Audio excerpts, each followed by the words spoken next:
Bien, bonsoir mesdames et messieurs.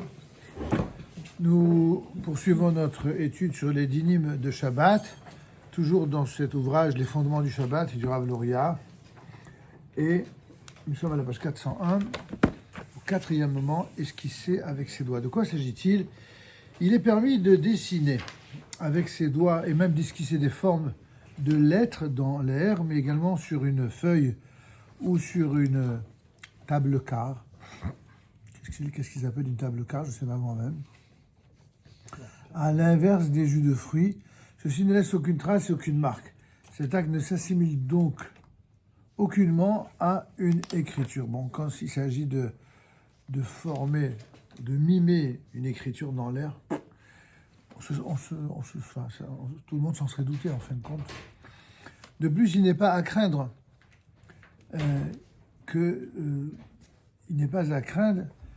que ces gestes soient assimilables à l'apprentissage d'un travail prohibé. De même, on permettra d'assister à la scène d'apprentissage d'une profession si ceci revêt un caractère fortuit. Toutefois, on n'échangera pas de propos professionnels avec l'artisan. Pourquoi? Quel rapport avec ce qu'on a dit avant? On n'est plus dans l'histoire de l'esquisse avec ses doigts, c'est simplement de tenir des propos qui sont liés à une interdiction shabbatique. En fait, on l'avait déjà étudié pour ceux qui étaient là depuis le début, toutes les lois relatives au Shabbat, alors certaines sont évidentes, elles sont connues, elles sont vécues depuis fort longtemps, mais d'autres sont beaucoup moins évidentes, comme on l'a appris et découvert chaque fois qu'il s'est agi de définir les contours d'une des mélachot de Shabbat, c'est-à-dire un des 39 travaux interdits. Encore une fois, il y a des fois où c'est vraiment connu, d'autres fois on se dit « waouh, c'est tiré par les cheveux », on a du mal à comprendre.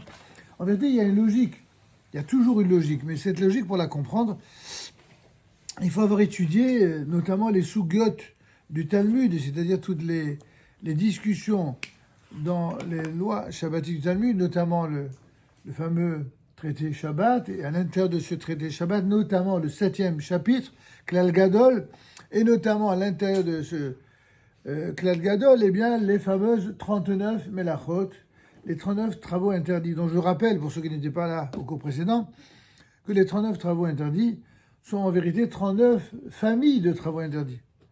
D'un côté, c'est vrai que c'est pas évident de retenir les 39 travaux par cœur. Si vous en connaissez déjà le tiers par cœur, c'est déjà bien. Pour les autres, sachez au moins que ça existe et que souvent, ce sont des travaux qui sont liés soit à la cuisine, soit à la boulangerie, soit à l'agriculture, soit à la tannerie, enfin bref. Et ici, c'est donc à l'écriture.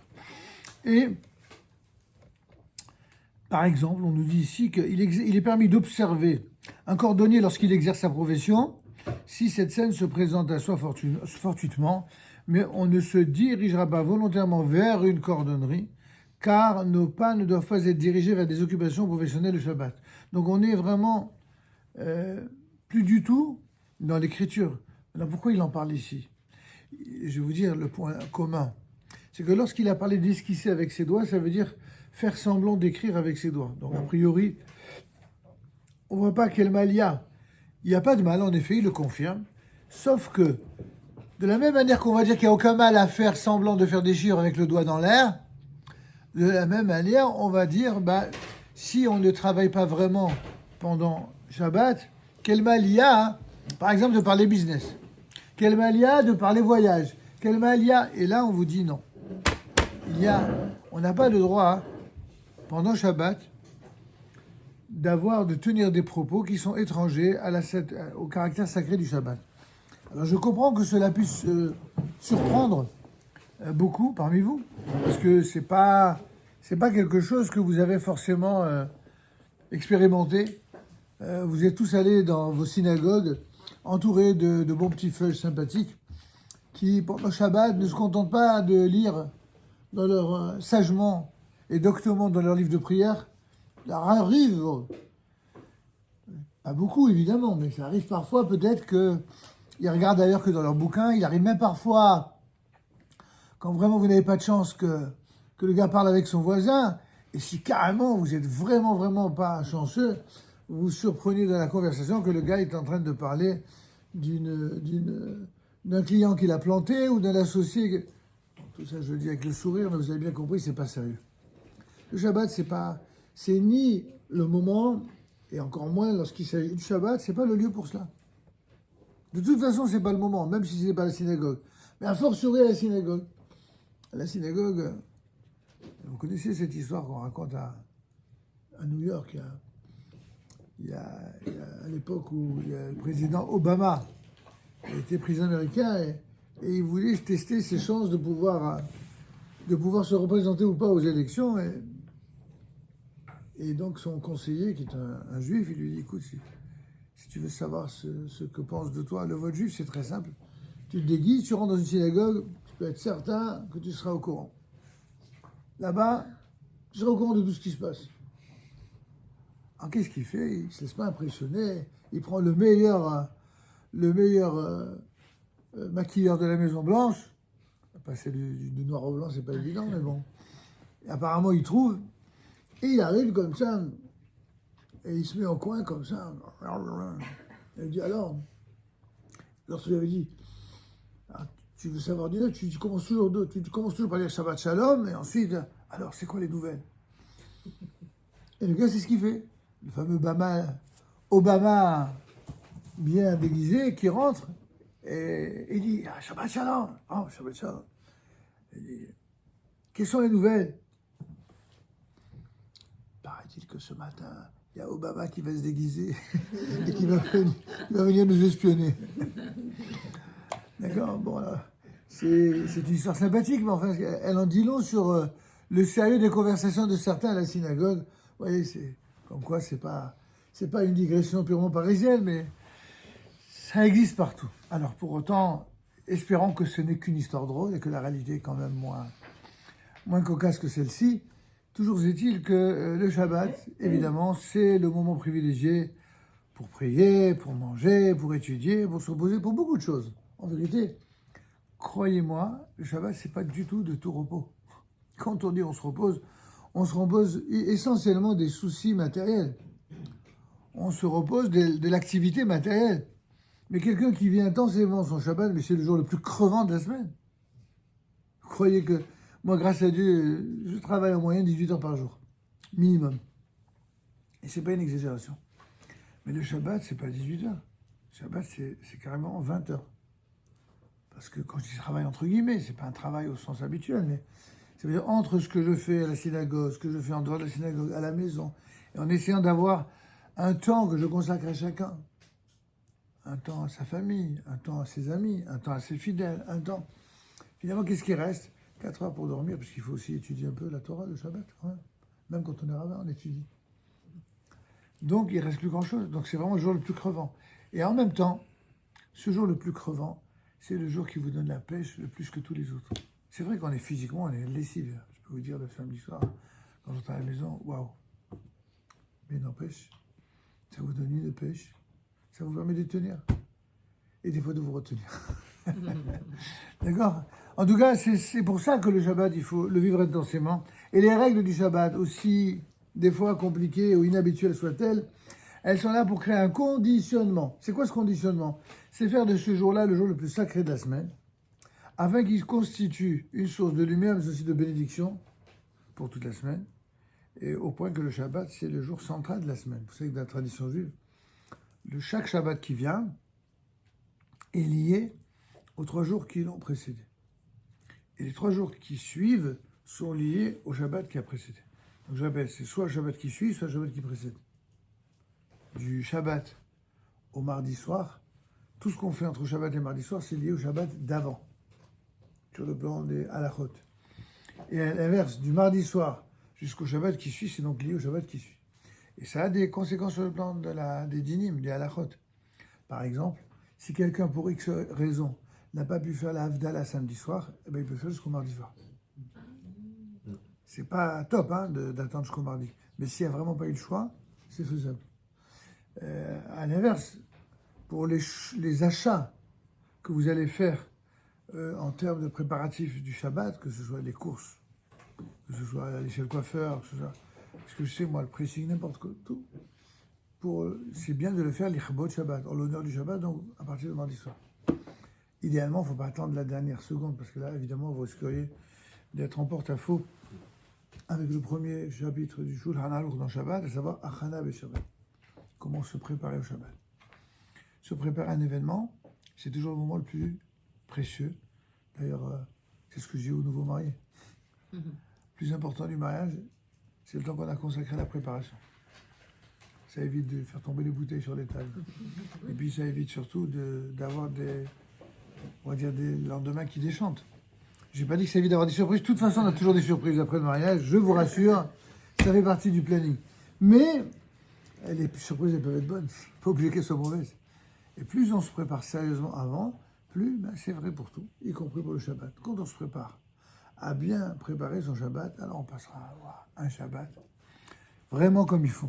En tout cas, ça exclut toute occupation qui est profane. Mais malgré tout, pour revenir à ce par quoi on a commencé, il est permis de former des lettres avec ses doigts ou de se tenir face au soleil pour faire refléter l'ombre des lettres ou autre forme sur le mur. Tout ça parce que c'est quelque chose qui est virtuel. Si vous faites des lettres sous la forme d'ombre chinoise, vous n'avez pas écrit. Donc tout ça pour dire... Qui laisse pas de traces. Voilà, exactement. Pour confirmer ce qu'on avait dit au début, que lorsqu'on dit qu'il est interdit d'écrire ou d'effacer le Shabbat, c'est l'écriture, mamash, l'écriture, vraiment l'écriture, ou d'effacer vraiment, pas quelque chose de virtuel. Dans la même veine, je crois qu'on en avait parlé, quand quelqu'un, il écrit sur, qu'on appelle ça sur Internet, alors évidemment, on n'a pas le droit de le faire pendant Shabbat pour d'autres raisons, mais ça ne s'appelle pas une écriture. C'est-à-dire que même si pour Shabbat, on n'aura pas le droit de le faire, il y a beaucoup d'autres choses que... Ah, vous n'avez pas tout mangé? Non, moi, qu'est-ce que je vais en faire? Donnez-leur à eux, au contraire. Avec plaisir. Merci à monsieur Anna. On a mis un dans chaque partie peut-être de la table. Et après, ils seront assez grands, j'imagine, pour... Voilà, merci beaucoup. Merci, monsieur. Voilà. Ah, en plus, c'est des plateaux non touchés. De surprise en surprise. Formidable. Alors voilà, essayez de mettre dans chaque secteur et profitez. Alors je vous promets qu'une chose, c'est pas fait pour décorer. Hein. Allez-y, vraiment. C'est pas fait pour décorer, mais pour picorer. Merci beaucoup, monsieur Anna. Merci beaucoup. Voilà.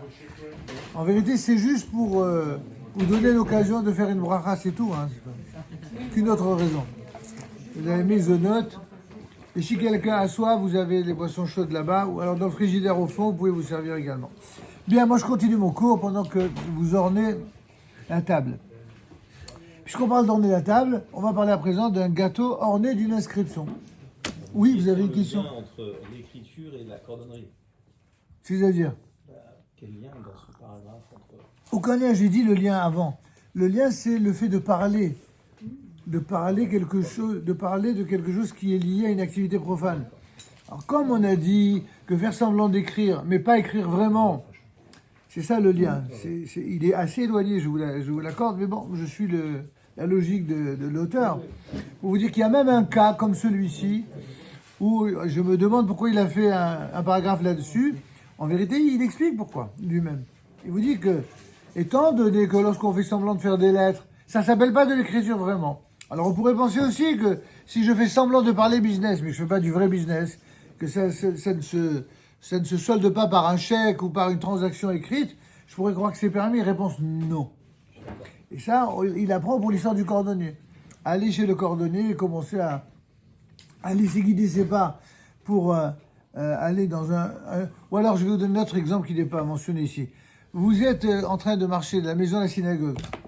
Et il y a quelqu'un de fort sympathique au demeurant qui vous fait signe. Ah, monsieur, tel, comment ça va? Eh, venez. Et oui, vous faire entrer au magasin. Vous avez le droit d'entrer au magasin Shabbat.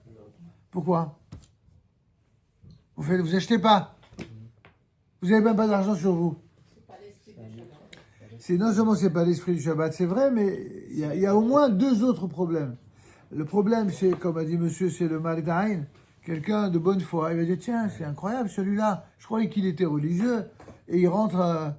Après tout, finalement, puisque je sais qu'il est religieux, c'est que peut-être c'est pas interdit, peut-être qu'on peut rentrer Shabbat dans un magasin si on n'achète pas. Donc vous induisez en erreur soit il va vous prendre pour ce que vous n'êtes pas, soit pire encore, il va croire que c'est permis d'entrer dans un magasin Shabbat. Et c'est pas interdit, même si vous n'achetez strictement rien. Pourquoi? La raison, on y vient à la troisième raison, c'est parce que c'est un endroit qui est fait pour l'activité commerciale et que c'est étranger à l'esprit du Shabbat. Et comme a dit Madame tout à l'heure, on n'a pas le droit, quand on comprend la logique de la sainteté du Shabbat, de sortir de cette logique de sainteté et de s'adonner à on va dire une mise en condition qui nous éloigne de cette logique. Je vais vous donner un autre exemple qui est apparemment éloigné, mais qui répond à la question du lien. La plupart des gens, dans la nouvelle génération notamment, vous avez le mari et la femme qui travaillent. Il y a de moins en moins de couples où seulement l'un d'entre eux. Ça arrive soit dans les couples anciens, comme nous-mêmes, soit, et encore, et soit chez ceux qui sont tellement blindés de chez blindés que le mari ou la femme travaille pendant que l'autre dépense. Ça arrive, dans un sens ou dans l'autre, ou dans les deux, peu importe. Mais la plupart du temps, tout le monde travaille. De façon différente, un métier différent, tout le monde travaille. Et donc, qu'est-ce qui se passe? Il se passe que, voilà, ici, que l'homme, il travaille toute la journée. La femme, elle travaille toute la journée. Les enfants, toute la journée, sont à l'école. Quand est-ce qu'ils vivent? Quand est-ce qu'ils vivent une vie de famille? Il ne reste plus que Shabbat. Il n'y a que celui qui respecte Shabbat qui a une vie de famille. Sinon, il n'y a plus de vie de famille. Je ne crois pas être extrémiste en disant ça. C'est un constat que l'on voit autour de nous. Il n'y a pas de vie de famille. Bon, il y en a qui ont résolu le problème, ils ne se marient pas. Ils n'ont pas de vie de famille, mais au moins, ils peuvent pas mettre ça sur le dos de l'activité. Bon, c'est pas très humoristique, hein, je vous l'accorde.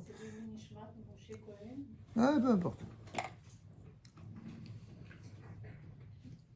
Vous savez, c'est pas pour repousser, vous savez, j'en profite puisque c'est pas du tout lié à notre sujet, mais l'usage qui consiste à dire les Eloi Nishmat quand on mange des cacahuètes ou des tartes, c'est un usage inventé par des ramés à la saute. Des ignorants. On n'a jamais vu un usage pareil jusqu'à ces 30 ou 40 dernières années. Jamais. Comment que ça se fait? Quand vous dites les Eloi Nishmat, ça veut dire quoi? Pour l'élévation de l'âme de quelqu'un. Qu'est-ce qui permet à une âme de s'élever, à votre avis? Des cacahuètes? Comment ils appellent ça? Des fricassés? Je parle. C'est ça qui va élever l'âme? Oui. Ah, mais la bracha, parce que ça, alors ça veut dire que si c'était pas pour l'âme, on ferait pas la bracha. Alors moi, je vais vous dire, ça n'engage que moi, ce que je vous dis. Hein. Je sais qu'il y en a plein qui le font, que Dieu les bénisse, je ne les critique pas. Mais je vais vous dire pourquoi moi je ne le fais pas, pourquoi je recommande de ne pas le faire. Non pas de ne pas faire les Eloi Nishmat. On fait chez nous les Eloi Nishmat lorsqu'on fait un Kaddish. On fait les Eloi Nishmat lorsqu'on fait une Ashkava. Lorsqu'on fait des livrets Torah. Tout ça, c'est d'une nourriture spirituelle. Donc ça, on dit les Eloi Nishmat. Et c'est très bien de le faire. Mais les Eloi Nishmat avec des cacahuètes ou des fricassés, c'est une invention, je répète, de gens qui instrumentalisent la bracha pour faire du sensationnalisme. C'est la mode aujourd'hui. On fait du tout quelque chose de... On diminue de niveau et on en fait quelque chose pour que ce soit utile, pratique. Ils sont incapables de faire quelque chose qui soit mamache au niveau le plus élevé, qui est celui de l'âme. L'âme, qu'est-ce qu'elle en a à foutre des cacahuètes? Vous pouvez me dire? C'est comme ça qu'elle va s'élever. Quand elle a l'argument de la bracha, je suis d'accord que c'est très bien de faire des brachot.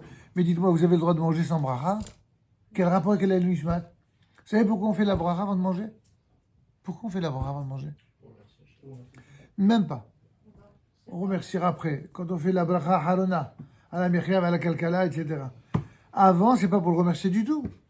C'est parce que si on mange quoi que ce soit dans cette vie sans faire la bracha, Dieu nous considère comme un voleur.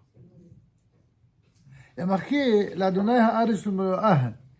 terre, elle est remplie. Tout ce que contient la terre appartient à Dieu. Il y a un autre verset qui dit et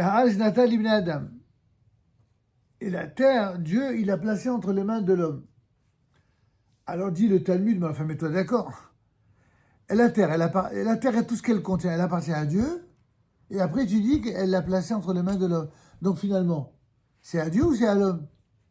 Qu'est-ce que répond le Talmud? La kasha, c'est pas une contradiction. Kan ifna bracha, kan achala bracha. Quand est-ce qu'on a dit que tout ce qui est dans cette terre et ce qu'elle contient appartient à Dieu? C'est avant de faire la bracha. Avant de faire la bracha, je dois savoir que rien ne m'appartient. Tout lui appartient. Mais quand je fais la bracha, j'ai acquis mon droit de consommer quelque chose. C'est après la bracha. Vous allez me dire, ouais, mais je suis allé au marché et j'ai payé le fruit, donc je l'ai acquis. Oui, mais il y a une double acquisition. Il y a non seulement, tu dois payer, évidemment, pour celui qui est le cultivateur qui a travaillé, c'est la moindre des choses, pour avoir le fruit au sens matériel. Mais pour jouir de ce fruit, ça ne suffit pas de payer au marché, il faut aussi que tu payes à Dieu. Un peu comme les banques, après tout. Vous mettez de l'argent à la banque. L'argent que vous allez mettre à la banque, c'est grâce à votre argent que la banque elle va faire du pognon. Et puis après, elle s'arroge le droit de payer, de se faire payer pour le droit de faire de l'argent avec vous. Ils appellent ça frais de dossier. Et chaque année, ils vous disent les conditions ont changé. Et chaque année, quand vous voyez à la fin de l'année ce que vous payez au bout d'un an, vérifiez, faites-moi confiance. Pourtant, je ne suis pas milliardaire, hein, ça n'a pas des conséquences dramatiques, mais regardez, chaque année, vous allez voir augmentation. Vous ne savez pas pourquoi. C'est toujours en augmentation. Pourquoi? C'est-à-dire pour... En fait, vous payez des frais pour que eux fassent de l'argent grâce à votre argent. Bon, je sais que c'est un raccourci tout ça. Mais enfin, ceux qui ont un petit peu quelque intérêt à la banque, à mon avis, doivent me comprendre au quart de tour. Ah, vous savez que c'est payant de déposer des espèces sur votre compte à la banque? Non, parce que je dépose pas d'espèces, donc je sais pas. Il faut payer le fait de déposer de l'argent sur votre C'est nouveau ça? Ça a 1 an et demi au moins. Ça dépend des banques. En fait, Ça dépend de la quantité peut-être aussi. Ouais, moi je suis commerçant. Donc, Ah oui, commerçant, oui, mais d'accord. il y a certaines banques qui ne font pas payer, il y a d'autres banques. Chaque enveloppe c'est 5-6 euros. Carrément. Bon, finalement, comment il s'appelle déjà le mafiosi italien là? Le grand mafiosi italien là. Non, pas Al Pacino. Ça c'est au cinéma. Al Capone. Al Capone, voilà, en fait, il était en avance sur les banques. En fait, compte, c'est à peu près la même chose. Bon, c'est sûr que c'est encore moins légal, mais c'est à peu près ça. Bon, peu importe. En tout cas, revenons plus sérieusement pour cette histoire. Donc, vous comprenez, madame, donc j'ai rien contre celui qui veut le faire, il le fait. Mais nous, on n'adopte pas ça tout simplement parce que on a une position très précise et très, très engagée. On n'aime pas instrumentaliser le sacré pour le détourner à d'autres fins que ce qui... Quand on fait la bracha parce qu'on doit faire la bracha pour avoir le droit de consommer. C'est pas pour l'élévation de l'âme de qui que ce soit. Par contre, si on veut effectivement faire quelque chose pour l'élévation de l'âme de quelqu'un, alors, je répète, on fait des livrets Torah, on organise un cours de Torah, on dit le Kaddish, on fait l'Ashkava, on offre des livres d'études. Là, c'est un vrai Elohim Nishmat. Mais si c'est pour manger... D'accord, voilà, c'est pour que vous soyez pas heurté de... Parce que je ne savais pas. Ben voilà. En tout cas, vous le dites, si vous avez peur d'être, entre guillemets, non comprise, vous pouvez le dire en mon nom et j'assume totalement. Voilà. D'accord? Alors, on peut passer maintenant au 5e point, le gâteau orné d'une inscription.